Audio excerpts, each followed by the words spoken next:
Hi hello नमस्कार, मी भाग्यश्री तुमचं स्वागत करते भाग्यश्री लाईफस्टाईल या चॅनलमध्ये. चला तर आज मी बनवली होती चटणी. तीही चविष्ट तर आहेच पण आरोग्यासाठी खूपच अशी फायदेशीर आहे.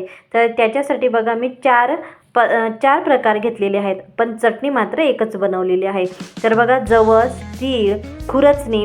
त्याच्यासाठी चटणीला जे लागणारे बाकीचे आहेत ते शेंगदाणे तर घेतलेच, लसूण, जिरे आणि बडीशेप घेतलेली आहे आणि चवीपुरतं मीठ आणि तिखट, लाल तिखट घेतलेलं आहे. तर ह्या पूर्ण पदार्थांपासून आपण चटणी बनवणार आहोत. तर हे सगळे आपण वस्तू घेऊन घेतलेले आहेत, एका ताटामध्ये पूर्ण काढून घेतलेले आहेत.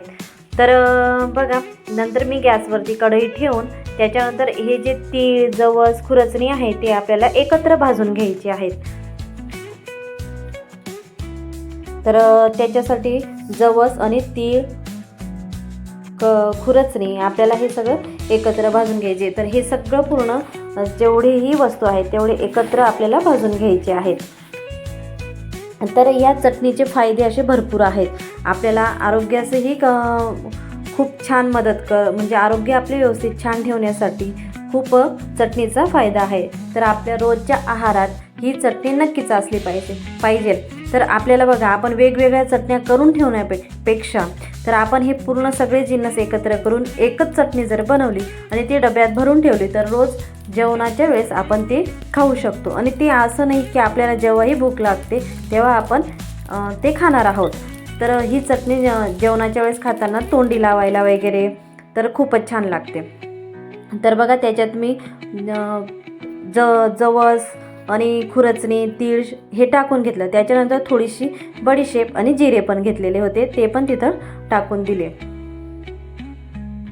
तर पूर्ण असं चांगलं छान असं खरपूस भाजून घ्यायचे. तर आपल्याला चांगला त्या तडतड आवाज आला पाहिजे असं भाजून घ्यायचं आहे आपल्याला. तर बघा तीळचे काय फायदे आहेत ते तर आपल्याला माहिती आहे. तिळामुळे आपले हाडे व दात मजबूत राहतात, केस गळतीसुद्धा कमी होते आणि तीळ आपल्याला ऊर्जा तर देतेच.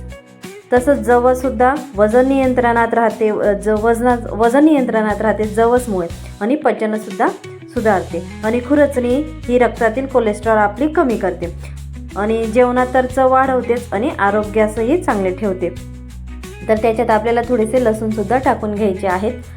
तर लसूण वगैरे टाकले छान परत खरपूस भाजून घ्यायचे. त्याच्यानंतर शेंगदाणे टाकून घ्यायचे आहेत.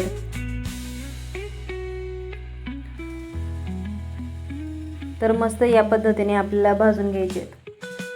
कधी कधी एखाद्या वेळेस आपण खिचडी वगैरे केली तर आपण तोंडी लावायला नाही दुसरं काही केलं तरी ही चटणी जरी आपल्यासोबत राहिली तरी भरपूर आपल्याला असं भाजी करण्याची गरज नाही आहे. तर चटणी आणि पोळी आपण खाऊ शकतो.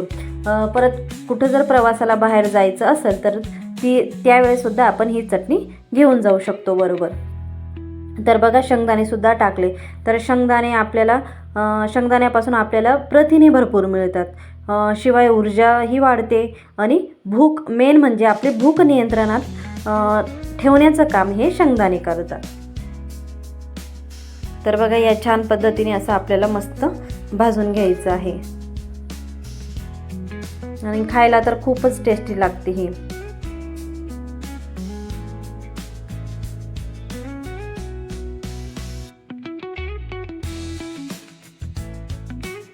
तर बघा मस्त छान भाजून घ्यायचे आणि नंतर थोडंसं गार होऊ द्यायचं आहे आपल्याला. ते गार झाल्यावर आपल्याला ते मिक्सरमधनं बारीक करून घ्यायचे आहेत. त्याच्यात लाल तिखट आणि मीठ घालून घ्यायचे आणि आपल्याला बारीक करून घ्यायचं आहे. तर ही चटणी आपल्या घरात नेहमी असायलाच पाहिजे.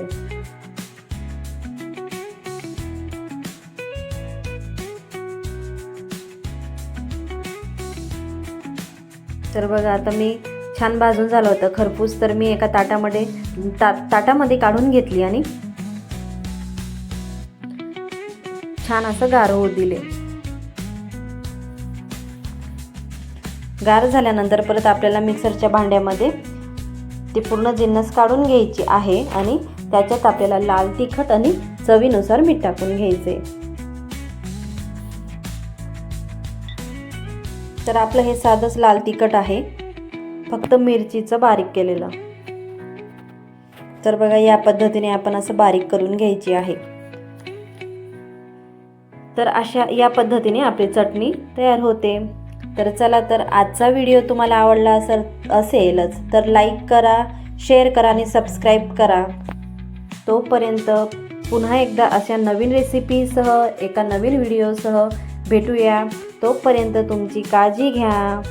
तर बघा, अशा लाल आपली चटणी दिसते. चला भेटूया पुढच्या व्हिडिओमध्ये. Tata, bye bye.